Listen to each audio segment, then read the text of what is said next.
What if the most debated chapter in the entire Bible is actually answering a question no modern person is even asking? Oh, it completely reframes everything. I mean, when we drag our 21st century arguments into this ancient text, we are essentially walking into a movie halfway through and, complaining that it just doesn't make sense. We completely miss the conversation that was actually happening. Right, because we don't know the context.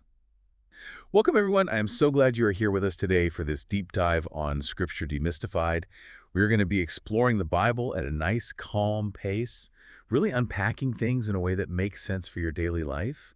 And if you enjoy this kind of gentle exploration, please consider subscribing to the channel. We would absolutely love to have you along for the journey. It is so great to be here. And this topic, I mean, it is just foundational. It really is. I want to start by asking you, the listener, a question. Have you ever felt totally overwhelmed, or maybe even conflicted, trying to make modern science and ancient scripture match up? Like you are caught in this permanent tug of war between two entirely different ways of seeing the world. That is such a profound struggle for so many people. We tend to approach the first chapter of Genesis as if it were well, a modern science textbook, right? Looking for cosmology and carbon dating. Or we read it as a strict legal brief to argue about literal 24-hour days. Exactly. And the trap there is that people usually end up finding exactly whatever it was they went looking for, rather than what the author actually intended to communicate. Yeah, it's basically projection. But as we went through all the fantastic research you brought us for this deep dive, the mission became really clear. We need to look at Genesis 1 exactly the way Moses originally wrote it, specifically for the people he was writing it to. Yes. And to do that, we have to strip away the modern lens and really step into their shoes. Because these weren't modern scientists debating astrophysics, were they? Not at all. They were an ancient nomadic people who were absolutely steeped in ancient mythology. And that context, it changes everything, because Moses didn't just sit down and write Genesis 1 in a cultural vacuum. He was writing to an audience that had just spent 400 years living in Egypt. 400 years. And right. Think about what that actually means on a human level. For over 10 generations, they were intimately immersed in a culture that was completely dominated by Egyptian creation stories. It was just everywhere. Oh, everywhere. They were surrounded by monumental architecture dedicated to gods like Adam, who supposedly spoke the world into existence from this mound of primordial watery chaos, or Ptah, the craftsman god who physically shaped reality with his own hands. They knew these stories intimately. It was literally the air they breathed. Okay, let me make sure I'm picturing this right. If you are an Israelite who has only ever known Egyptian slavery, you don't just know these myths as neat little bedtime stories. You know them as the ultimate authority that keeps you in chains. Right. That is exactly it. It was the mythology of their oppressors. And now they are heading toward Canaan. And we know Canaan had its own completely different pantheon of, violent storm gods and sea monsters. So they're walking out of one chaotic belief system right into another? Exactly the environment. So when Moses begins to write this text, his audience does not have a blank slate. Their minds are a very crowded page filled with loud, competing stories about who made the world, why they made it, and most importantly, what a human being's value was within it. And Moses obviously knew these stories too. Oh, deeply. Having been raised and educated in Pharaoh's palace, he understood the psychology of these mythologies better than anyone. He knew exactly how those belief systems crushed the people who held them. So he writes a counter-narrative. He writes something to push back against all of that noise. Yes. He crafts something that sounds just familiar enough to grab their attention, but radically different enough to completely blow their worldview wide open. And he hooks them right out of the gate, doesn't he? With the very first verb. The text opens, "In the beginning, God created the heavens and the earth." And the Hebrew word for created there is bara. Your notes highlighted something about this word that I just found totally fascinating. It's a brilliant choice of words. In biblical Hebrew, the verb bara is used exclusively for divine action. Like humans can make things, we can craft things, we can build a house, but only God can bara. It is a highly specialized word. And Moses is incredibly disciplined with how he deploys it. He doesn't just sprinkle it casually throughout the story. He uses it exactly 3 times in the entire first chapter. Only 3 times. Just 3. He places it at the very beginning in verse 1 for the cosmos. He waits all the way until verse 21 to use it again for the creation of the great sea creatures, and then finally in verse 27 for the creation of humanity. Wow. It's kind of like, think about a royal seal. a literal stamp in wax that only a king is legally allowed to use. He doesn't stamp every single memo that crosses his desk, right? He places it carefully on the most critical documents to prove absolute, unquestionable authority. That is a great way to visualize it. A royal seal. Those three specific placements are structural pillars holding up the entire narrative. But before we look at how God begins to build on those pillars, we have to look at the raw material he is working with. Right, because the text says something specific about the earth. Yes, in verse 2, it says the earth was tohu wabohu, which older English translations usually call formless and void. See, I always picture that as some dark, violent, chaotic disaster, like a cosmic bomb went off and God is stepping into the rubble to clean it up. Most people do. It sounds so ominous in English. But the original Hebrew conveys something very different. Tohu just means uninhabited, or lacking structure and purpose. And wabohu means empty of life, or unoccupied. So it's not a disaster zone. No, these words are not describing a ruined, cursed, or actively hostile world. They are describing raw potential. The earth is simply an unfinished canvas. God is not cleaning up a disaster. He is completing a design. Wait, okay, so if God wasn't fighting against this violent, chaotic mess, which, as we just established, is what all the surrounding cultures believed their gods had to do, how exactly did he go about completing the design of this unfinished potential? If there's no epic battle, what is the mechanism? He does it through a brilliant, highly deliberate architecture. God essentially works as a master builder doing two things, forming and filling. And this structural elegance is something our modern eyes almost always glaze over because we are looking for science, not art. Forming and filling. Yes. Yeah. Moses builds the 6 days of creation into 2 perfectly parallel panels. The first 3 days are entirely focused on forming, creating the necessary spaces and boundaries. Then, the next 3 days are entirely focused on filling those specific spaces. Let me actually pull up the breakdown from your notes because it is almost mathematical in how neat it is. Okay. Okay, day 1, God separates light from darkness to form time. That matches perfectly with day 4, where he fills that specific space with the sun, the moon, and the stars. Exactly. Then day 2, he forms the sky and the sea. That pairs with day 5, where he fills the sky with birds and the sea with fish. Day 3, he forms the dry land. And day 6, he fills that dry land with animals and humanity. Form the space, fill the space. It is a masterpiece of intentionality. Moses is communicating that the universe is not some random accident. And to fully grasp the weight of this, you really have to hold it up against a story like the Babylonian creation epic, the Enuma Elish. What happens in that one? In their story, the supreme god Marduk gets into a vicious, bloody war with a massive chaos dragon named Tiamat. He murders her, slices her corpse in half, and physically forces the heavens and the earth out of her dead body. Oh, wow. That is incredibly dark. It is. That is creation through violence, trauma, and the exploitation of a defeated enemy. So, while other ancient cultures believed we were essentially the accidental byproduct of a bloody divine war, Moses is making this radical claim that the universe is actually a peaceful, intentional blueprint. Yes. If you are an ancient Israelite hearing Moses' account for the first time, you are fully expecting the god of the story to have to slaughter a sea monster just to carve out some breathing room in the cosmos. And instead, Moses is basically saying, no, there was no fight. There were no corpses. There was no strain. God just spoke. Like a king issuing a casual decree. Exactly. It would have been intellectually staggering for them. The power differential is so absolute that there doesn't even need to be a battle. The fundamental laws of existence just bend to obey his voice. And after he creates, he looks at it and calls it tapaf, which we usually translate as good. Good. It means more than that, right? Much more. In the ancient Hebrew mindset, tapaf implies something far richer than just being pretty or morally pure. It means fitting. It means it is functioning perfectly according to its designed purpose. The pieces are interlocking exactly as the architect intended. And what really blew my mind as we were reading through the research you provided is that Moses actually embeds this idea of perfect, functioning design into the mathematical rhythm of the text itself. He does. It's not just in the plot, it's in the poetry. The structure of the text actually mirrors the structure of the cosmos. Tell us about the rhythm of the days. Think about the recurring phrase that closes out each day. And there was evening, and there was morning. In our modern Western world, we think of the day starting when we wake up in the morning, right? Yeah, the sun comes up, a new day starts. But in ancient Hebrew reckoning, the day officially began at sundown. Every single day of creation is moving deliberately out of the darkness and into the light. which establishes a massive theological rhythm for the entire rest of the Bible. It's a trajectory.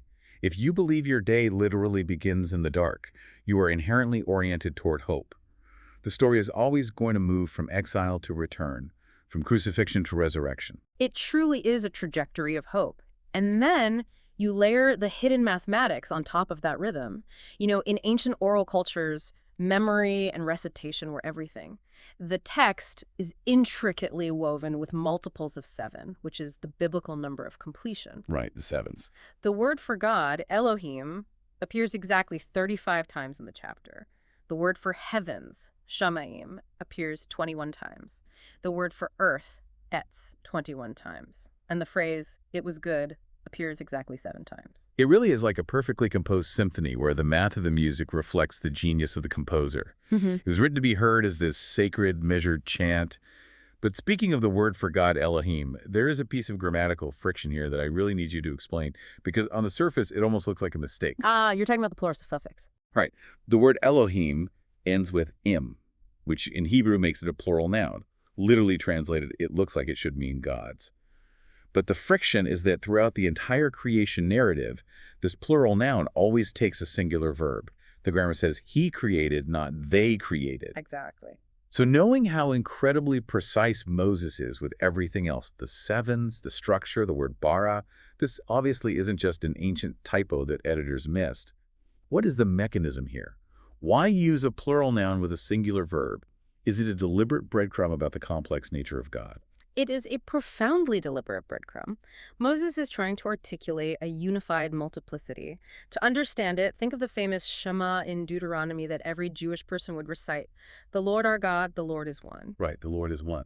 But the Hebrew word for one there is echad, and echad doesn't mean a solitary, lonely, isolated singularity. It means a compound unity. Like a single cluster of grapes is echad. A marriage where 2 people become one flesh is echad. Oh, wow, I love that. Yeah, Moses uses this grammatical tension to show that God's inner life, his very nature, is richer and more complex than any single flat word can contain. And so with this incredibly ordered, musically perfect, mathematically sound cosmos built by this unified creator, we arrive at day 6. Yeah. And here is where Moses drops a concept that, based on your notes, would have been politically explosive in the ancient world. Absolutely explosive. God says, let us make humanity in our image.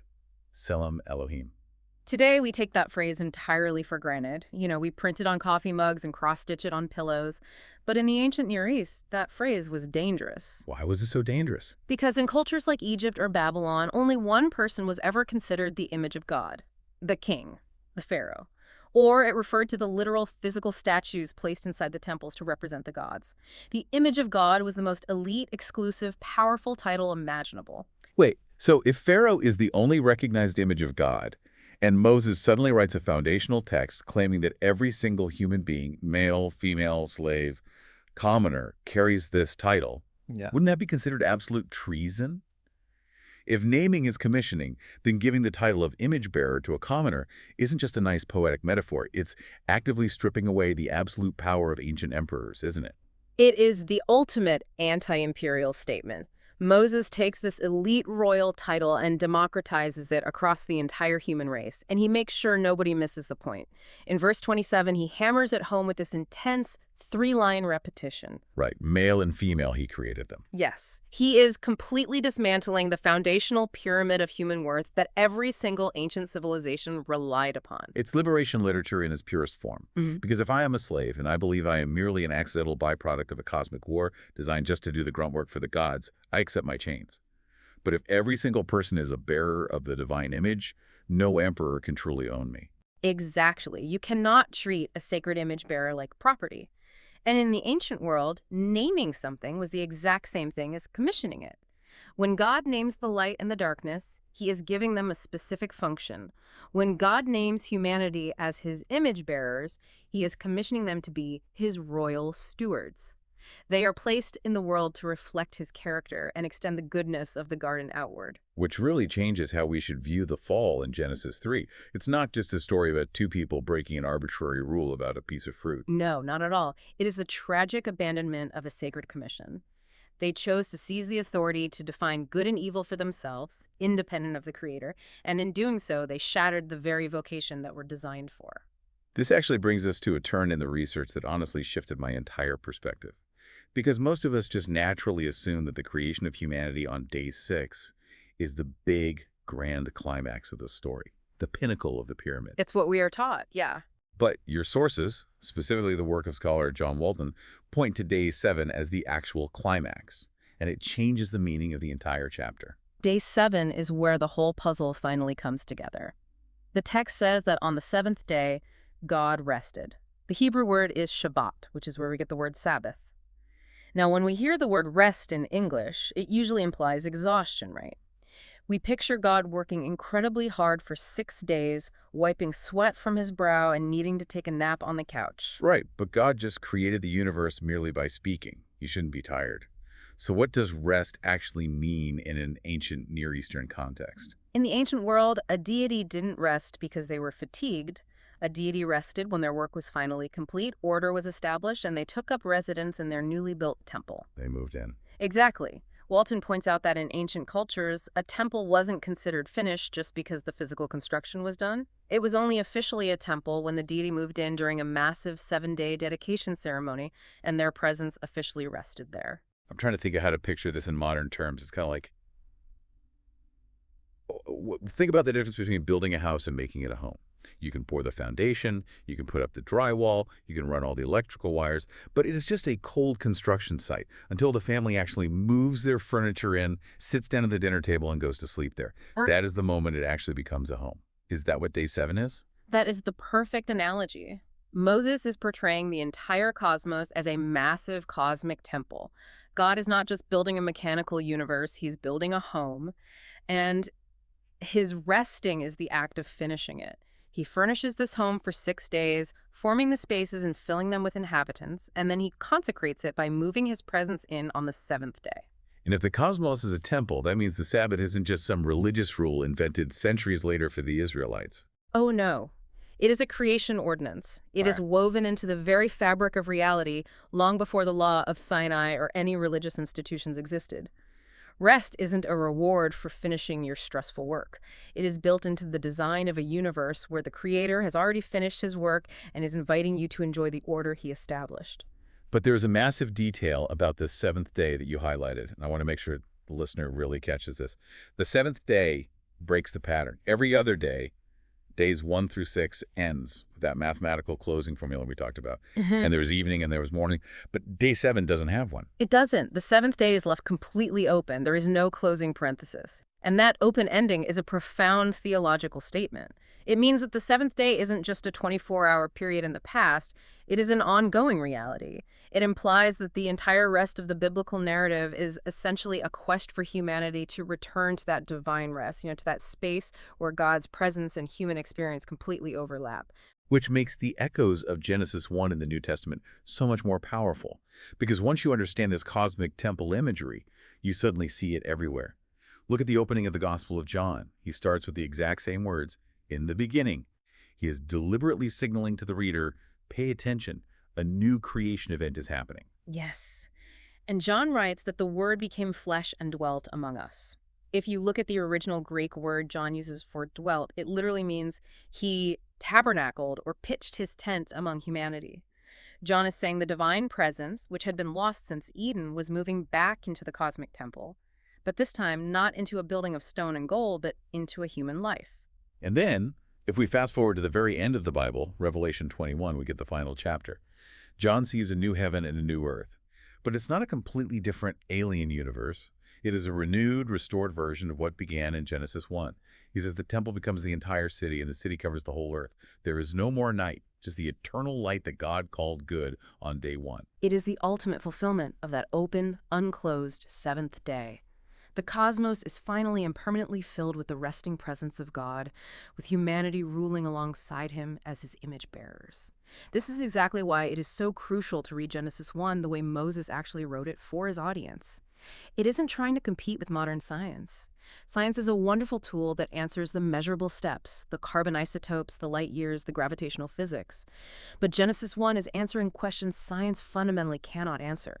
What kind of universe is this? Who made it? And does my life actually mean anything within it? It really is amazing how much energy we waste fighting over the scientific how, completely missing the profound reassurance of the theological who. We get so caught up in the modern debates that we walk right past the beauty of what the text is actually offering us. Can you summarize for us how seeing the cosmos as a temple changes our daily perspective? Well, it gives human life a profound, unshakable dignity. If this ancient context is true, you are not a cosmic accident living in a chaotic, hostile universe. You are an intentional, commissioned reflection of the Creator, placed in his temple to steward and extend his goodness. And since Moses deliberately left that seventh day open, without an ending, it means that ancient invitation is still hanging in the air today. Which brings up a fascinating thought to leave you with as you process all this research we've unpacked today. Since Moses deliberately left the seventh day without an ending, it means that ancient invitation is still hanging in the air right now. Take a look at your own life. Are you endlessly running on the exhausting treadmill of forming and filling, or are you allowing yourself to step into that ongoing divine rest that the universe was actually built for? That is the ultimate question, isn't it? It really is a lot to think about. Thank you so much for bringing us this incredible context and joining us for this conversation today. And to you, listening at home, thank you for being here with us.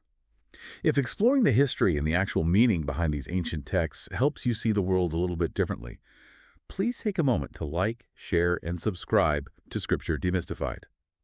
We want to continue uncovering more of these meaningful, practical lessons about the Bible and our spiritual lives together.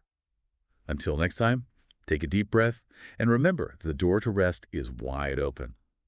Have a wonderful week, everyone.